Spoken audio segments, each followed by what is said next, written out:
Hi friends, welcome to Pushpa's kitchen. ఈరోజు మనం నిమ్మకాయ చట్నీ చేసుకుందాం.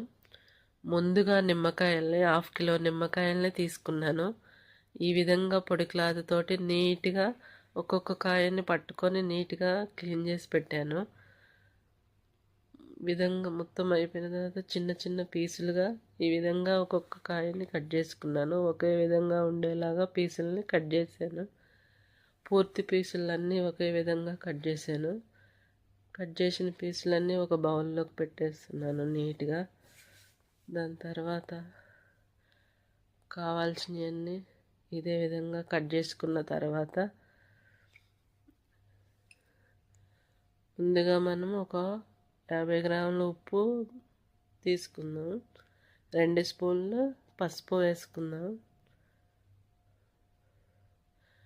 ఈ విధంగా ముక్కలన్నీ మ్యాగ్నేట్ చేసుకుందాం.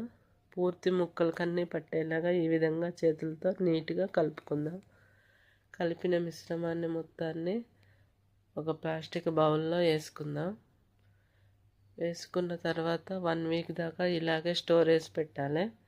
దాని తర్వాత తీసుకొని కారము, మెంతి పొడి, ఎల్లిపాయలు వేసి మళ్ళీ పోపు వేసుకోవాలి.